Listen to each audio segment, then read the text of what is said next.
రేమాన్ తుఫాన్ దూసుకొస్తోంది. తూర్పు మధ్య బంగాళాఖాతంలో ఏర్పడిన తీవ్ర వాయుగుండం తీవ్ర తుఫాన్గా మారింది. గంటకు 17 కిలోమీటర్ల వేగంతో ఉత్తర దిశగా కదులుతోంది.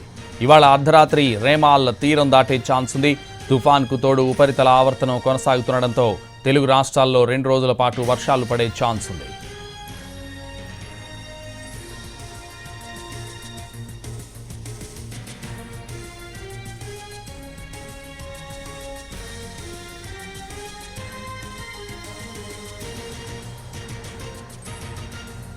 ప్రస్తుతం ఇది పశ్చిమ బెంగాల్కు ఆగ్నేయంగా 450 కిలోమీటర్ల దూరంలో కేంద్రీకృతమై ఉంది.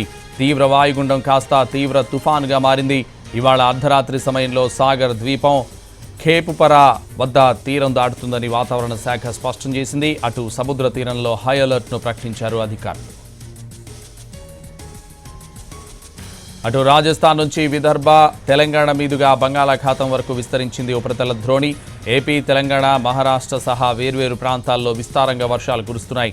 అయితే ప్రస్తుతం తుఫాన్ ప్రభావం కోస్తాంధ్ర తీరంపై లేకపోయినా ఉపరితల ద్రోణి కారణంగా విస్తారంగా వర్షాలు కురుస్తున్నాయి. రాగల 2 రోజుల పాటు ఏపీలోని కోస్తాంధ్ర, రాయలసీమ జిల్లాల్లో ఉరుములతో కూడిన మోస్తరు జల్లులు కురుస్తాయని వాతావరణ శాఖ తెలిపింది. వర్షాలతో ప్రజలు అప్రమత్తంగా ఉండాలని సూచించింది. మత్స్యకారులు రేపటి వరకు సముద్రంలోకి వేటకు వెళ్లరాదని చెప్పింది.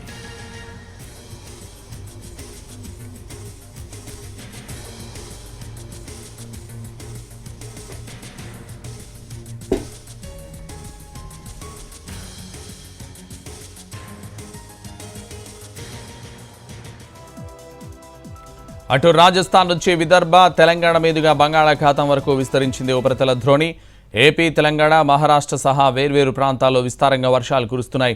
అయితే ప్రస్తుతం తుఫాన్ ప్రభావం కోస్తాంధ్ర తీరంపై లేకపోయినా ఉపరితల ద్రోణి కారణంగా విస్తారంగా వర్షాలు కురుస్తున్నాయి. రాగల 2 రోజుల పాటు ఏపీలోని కోస్తాంధ్ర, రాయలసీమ జిల్లాల్లో ఉరుములతో కూడిన మోస్తరు జల్లులు కురుస్తాయని వాతావరణ శాఖ తెలిపింది. వర్షాలతో ప్రజలు అప్రమత్తంగా ఉండాలని సూచించింది. మత్స్యకారులు రేపటి వరకు సముద్రంలోకి వేటకు వెళ్లరాదని చెప్పింది.